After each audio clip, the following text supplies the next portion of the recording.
Bienvenue pour ce 84e numéro du micro-trottoir de la rédaction d'Info 241, votre rendez-vous hebdomadaire d'opinion sans filtre disponible en podcast sur toutes les plateformes. Ce 16 novembre 2024, les Gabonais sont appelés aux urnes pour se prononcer sur le projet de constitution soumis à référendum. La campagne électorale des deux camps vous a-t-elle convaincu? Cette nouvelle constitution incarne-t-elle l'espoir de restauration des institutions tant entendues? Pensez-vous que la séparation des pouvoirs est enfin assurée?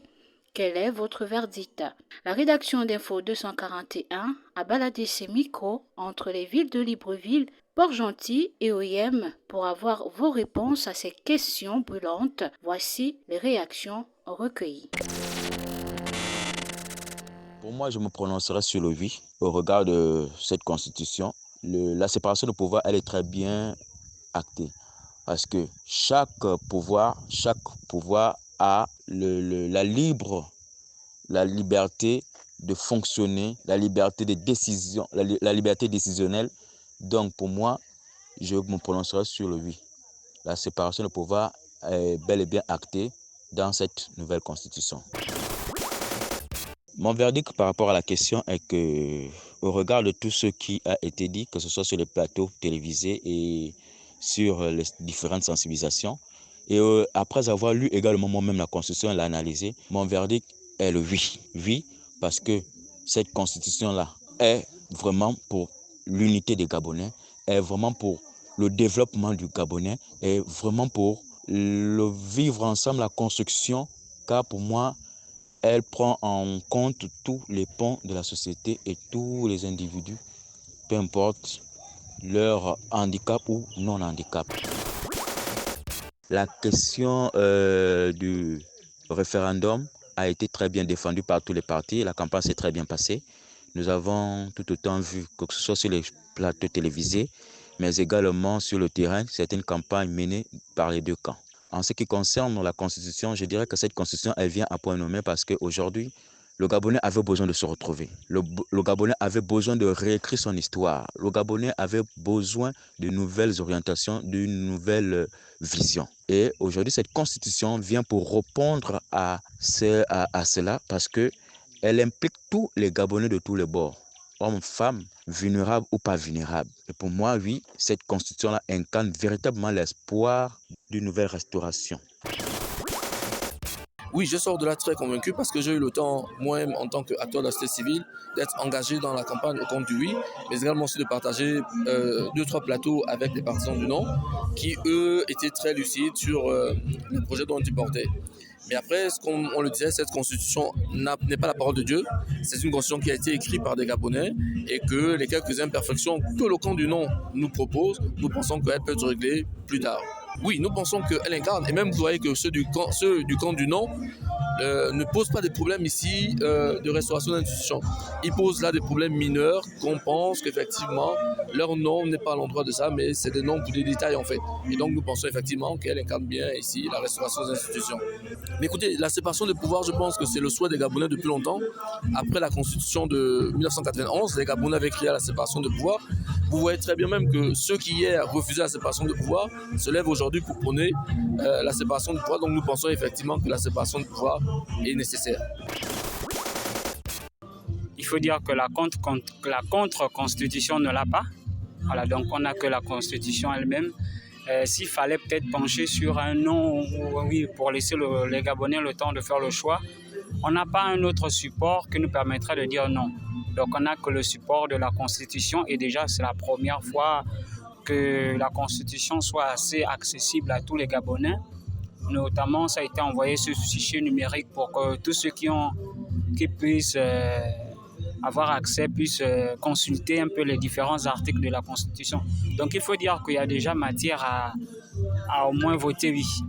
Bon, déjà que beaucoup d'avancées ont été faites dans ce sens, déjà, moi je prends l'épineux problème de la présence du président de la République qui a déjà le mandat. Bon, il est bien que le mandat est resté à 7 ans.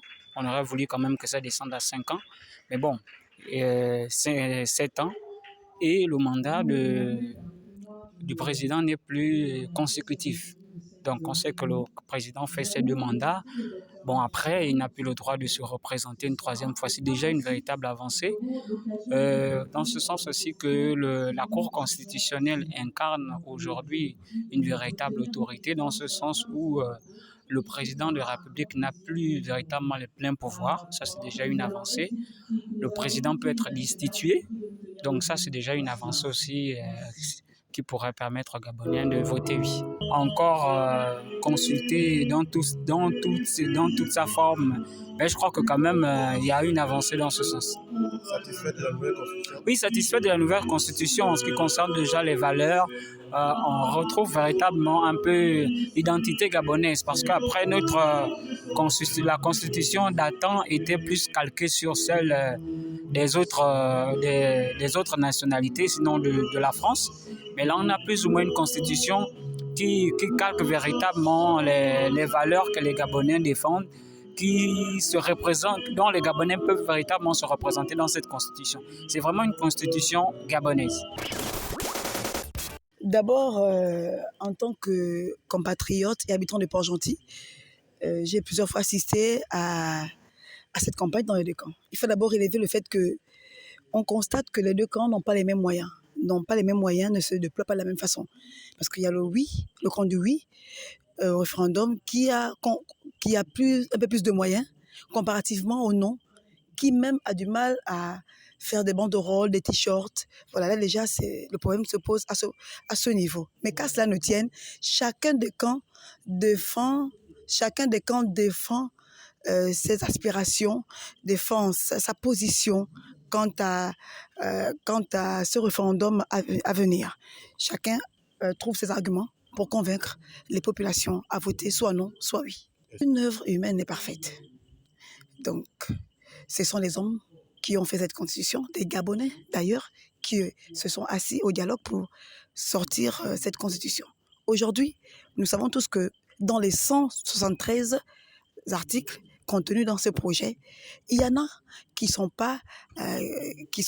convainquent pas, qui n'arrivent pas à convaincre les populations. Il y a d'autres par contre qui plaisent aux populations.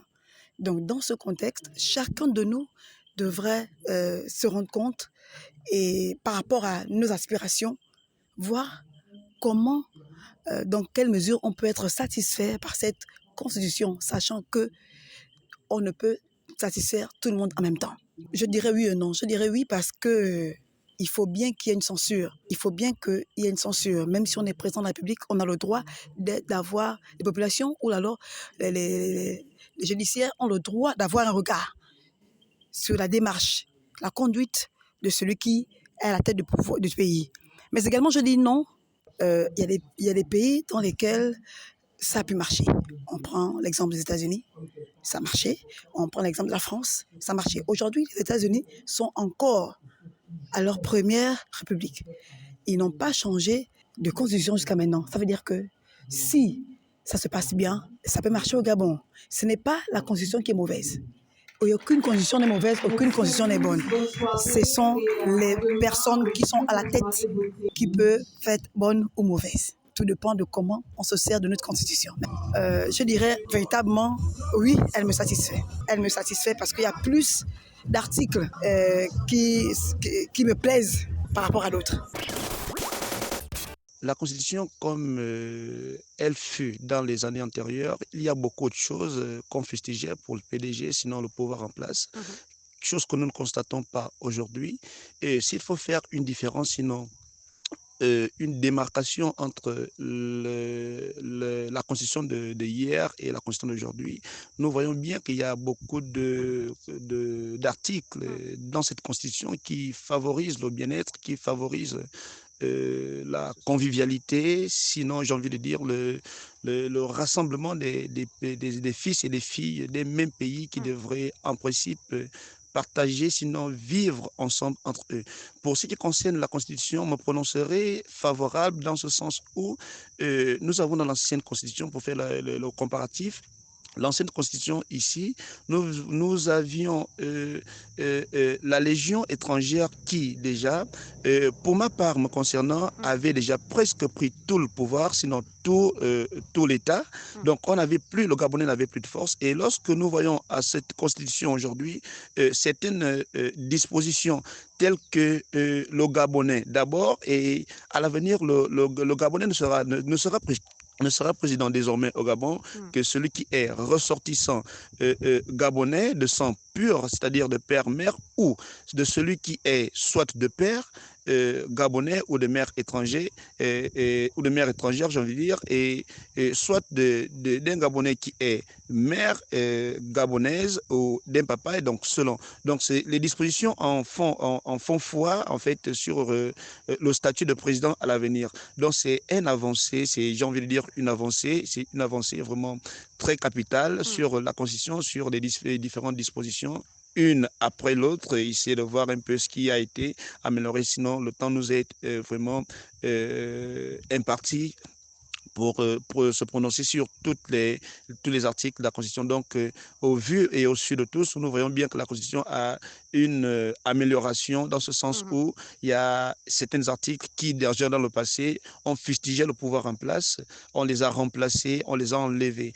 Et pour ce qui est de la séparation de pouvoir, elle est vraiment actée dans ce sens où il y aura plus d'immixtion de l'exécutif dans le législatif et le législatif, etc. Donc cette séparation de pouvoir est bien actée et ça se ressent dans ce que chaque pouvoir aura ses prérogatives. Et ce jour, je me prononcerai favorable, je me prononcerai pour le oui, pour cette constitution qui va désormais nous encadrer, puisque c'est, j'ai envie de dire, la Bible qui va falloir en sorte que nous puissions nous y conformer. Les deux camps ont battu campagne, les partisans du oui ainsi que les partisans du non.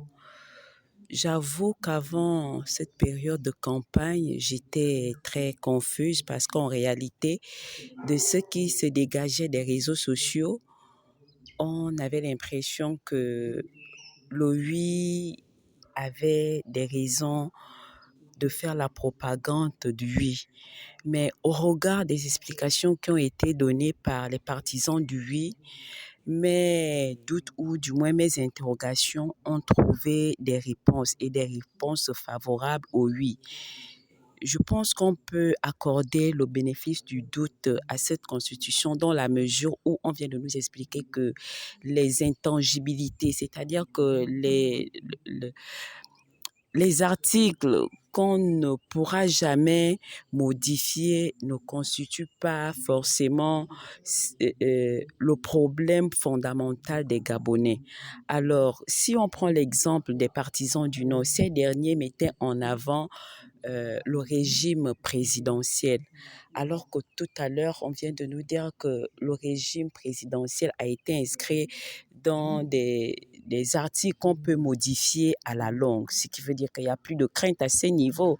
On espère que celui qui va prendre le pouvoir dans la légalité, ce sera un homme qui craint le Seigneur, parce qu'en réalité, c'est aussi ça. On peut avoir une bonne constitution, une constitution parfaite. Si celui qui va diriger le pays est un homme qui est foncièrement mauvais, cette constitution ne sera pas vraiment utilisée à bon escient.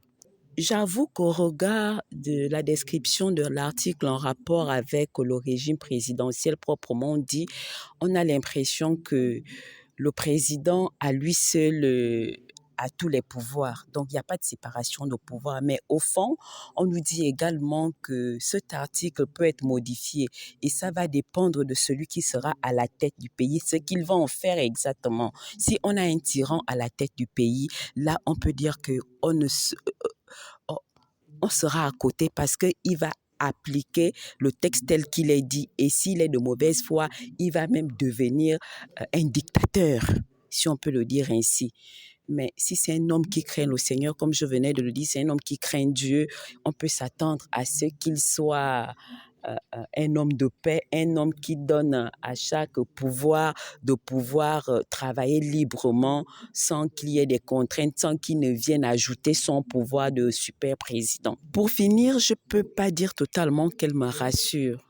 Elle ne me rassure pas totalement, mais étant donné qu'on doit sortir de la transition, comme venait de l'expliquer un partisan du Nord, nous sommes obligés de leur accorder le bénéfice du doute. Vraiment le bénéfice du doute.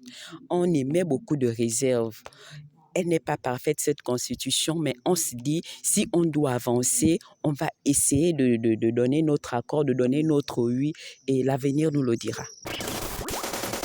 Mais déjà, les deux campagnes ne peuvent pas me convaincre dans la mesure où je dois forcément être pour un camp.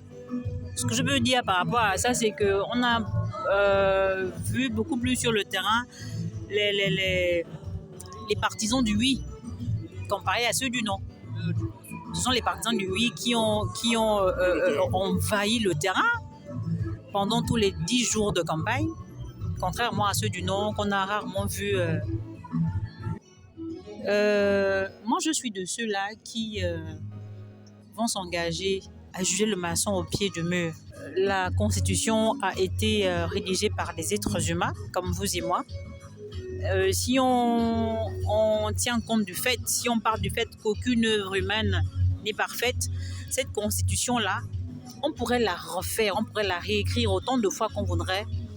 Il y aura toujours un point qui ne plaira pas à un X ou un point qui ne plaira pas à un Y, et donc on appellera toujours par un nom à la reprendre en fait.